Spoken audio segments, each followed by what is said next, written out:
Nous on veut la paix. Et là devient bizarre, oh. Mon frère, même faut voir. Les microbes qui sont escortés. Ma soeur, même faut voir. Président aussi veut faire 3 mandats. Même faut voir où le pays s'en va. La constitution est violée. Mon frère, même faut... Oui, toi-même, faut voir. Bonjour les amis, nous sommes samedi aujourd'hui. J'espère que vous êtes bien réveillés.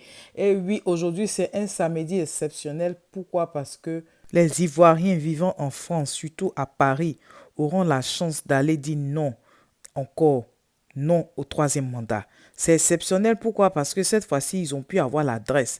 Voilà où se trouve le président sortant Alassane Ouattara. Ils ont pu avoir l'adresse.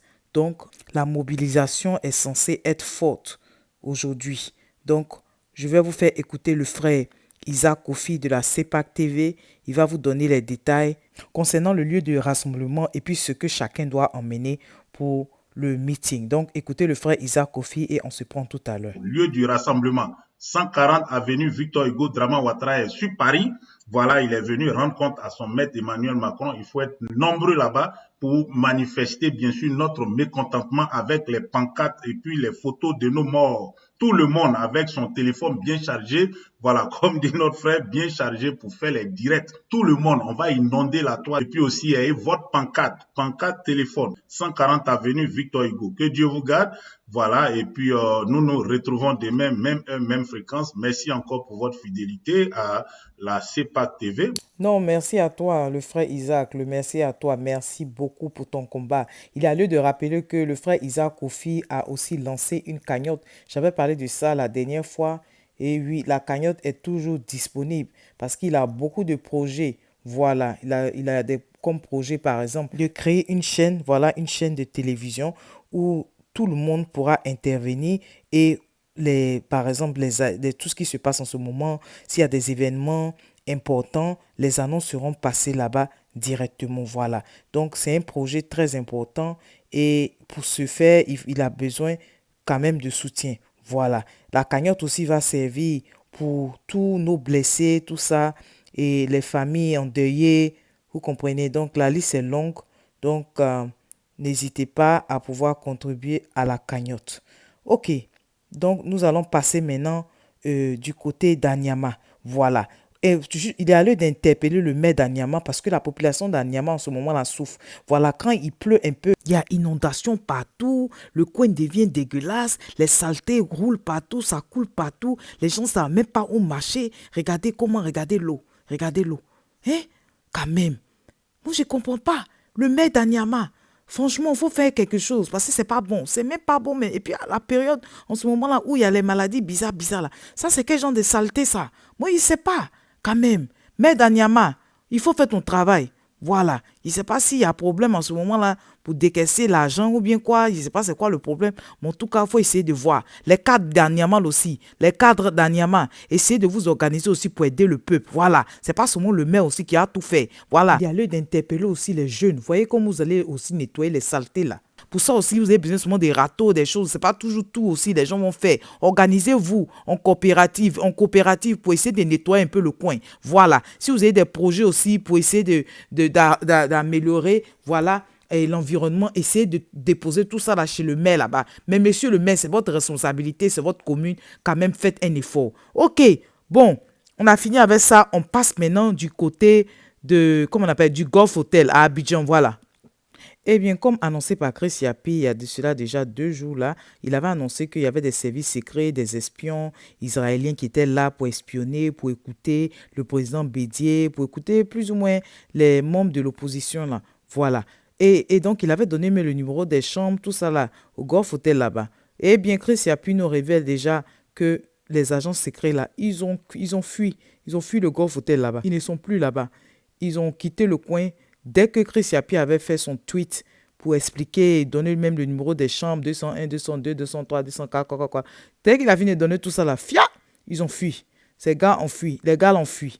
Donc, Chris Yapi nous dit qu'il va nous révéler d'ici le week-end là, il va nous révéler la nouvelle résidence là. Mais il dit de ne pas laisser les gens là. On n'a qu'à continuer à en parler pour qu'ils puissent quitter la Côte d'Ivoire parce qu'ils ne peuvent pas venir en Côte d'Ivoire espionner les gens comme ça cadeau. C'est trop facile. C'est trop facile. Donc, en tout cas, Chris Yapi dit qu'il ne faut pas qu'on va laisser cette histoire des services secrets, agents secrets israéliens là. On doit toujours en parler. Donc, dès qu'il va nous donner les détails, on va en parler encore. Mais en tout cas, les gens sont sur écoute. Voilà. Tout le monde est sur écoute. Les gens de l'opposition surtout, voilà, sont sur écoute. Je sais que vous n'aimez pas qu'on dise opposition, mais il n'y a pas eu encore élection. Donc, on reste comme si on était toujours avant le 31 octobre. Là, hein? Donc, en tout cas, prions pour nos dirigeants. Voilà, prions pour le président Bédier, prions pour le président Afi, prions pour le professeur Maurice Kakou-Gikawie, prions pour M. Mabri Touakeuse, prions pour tous nos dirigeants. Voilà, tous ceux qui sont en ce moment-là même en exil, tout ça là. Prions pour eux, prions pour le président Laurent Gbagbo afin qu'il nous revienne rapidement. Voilà. Donc, les amis, il y a une chose importante qu'on doit retenir aussi aujourd'hui là. Il y a plus de 400 personnes en prison, dans des prisons inconnues. Il y a plus de 400 personnes en ce moment-là qui sont torturées. Il y a plus de 400 personnes qui ont été innocemment mis en prison. Les amis, nous ne pouvons pas rester là comme ça à regarder les choses avancer. Voilà pourquoi c'est très important de pouvoir attirer l'attention de tout un chacun, de pouvoir attirer l'attention de l'opinion internationale concernant ce qui se passe dans notre pays. Donc tous ceux qui sont sur Paris, tous ceux qui sont en France, n'oubliez pas, d'ici quelques heures, il n'y a pas eu une heure précise, mais vous avez eu l'adresse, le lieu de rassemblement. Donc voilà, un peu, n'hésitez pas vraiment à pouvoir contacter le frère Isaac Kofi si vous avez plus de questions à ce sujet-là. Mais vous avez le lieu. Il y a lieu d'aller manifester le mécontentement. Il y a lieu d'aller demander qu'on puisse respecter notre constitution. Parce que chaque jour que Dieu fait, les gens sont en train de mourir. Et donc, je vais vous donner encore des noms des gens qui sont encore décédés. Les amis, je vous avais dit la dernière fois qu'il y avait des jeunes qui avaient été pris à Yamsokro dans le village de Bonzi. Les amis, voilà qu'on nous apprend que un des jeunes, ils n'ont pas donné le nom, on dit un des jeunes selon le chef du village de Sahabo et de Bonzi, un des jeunes là a perdu la vie dans la main des gendarmes à Abidjan. Ah! Moi, c'est ça qui me fait mal jusqu'à ça va continuer à me faire mal. On reste là et puis les choses sont impunies. Voilà, tous ces actes-là sont impunis.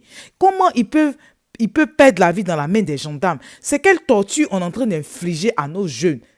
Vraiment, trop, c'est trop. Trop, c'est trop. Trop, c'est trop. Et on ne peut pas rester là comme ça. Regardez, franchement, c'est pas bon. La Côte d'Ivoire va se déserter. Si on reste là comme ça à ne rien faire.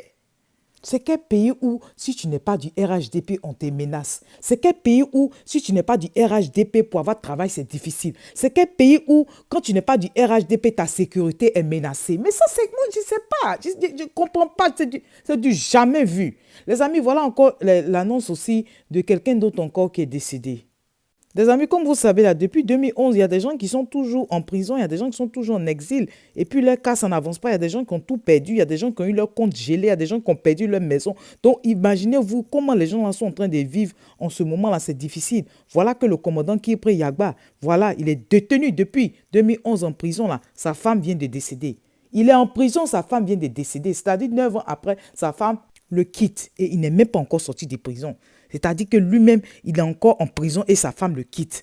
Ça, c'est quelle torture qu'on inflige aux gens, ça? C'est une torture morale, c'est une torture psychologique. C'est dangereux ce qu'on est en train de faire au peuple parce que les gens sont en train de partir. Imaginez-vous quelqu'un qui avait 40 ans en 2010, aujourd'hui il a 50 ans. C'est quelqu'un qui avait 50 ans, aujourd'hui il a 60 ans. Et vice-versa, c'est dangereux, ça fait mal. Quand allons-nous finir avec cette histoire-là? Oui. Dernière annonce, toujours dans notre rubrique ou section nécrologie, là, eh bien, le sénateur de la région des Grands Ponts, le vénérable Gras Memel Félix dit Paco, est décédé hier à la polyclinique de l'Indénié. Yako à sa famille. Repose en paix, monsieur Memel Gras Félix. Eh bien, nous tirons à la fin de notre vidéo, les amis. On se dit à tout à l'heure. Bye bye. 12T, la force de l'ombre. Yeah, yeah, yeah, yeah. Wow, wow, wow, wow. Oh. Et là devient bizarre, mon frère, même faut voir. Les microbes qui sont escortés, ma soeur, même faut voir. Président aussi veut faire 3 mandats, même faut voir où le pays s'en va. La constitution est violée, mon frère, même faut voir. Les bulles qui sont brûlées, ma soeur, même faut voir. Les opposants se sentent frustrés, toi-même faut voir où le pays s'en va. Toi-même faut voir, pays est devenu bizarre. Donc à chaque élection, on aura une crise électorale. Pourtant que c'est bon chez eux.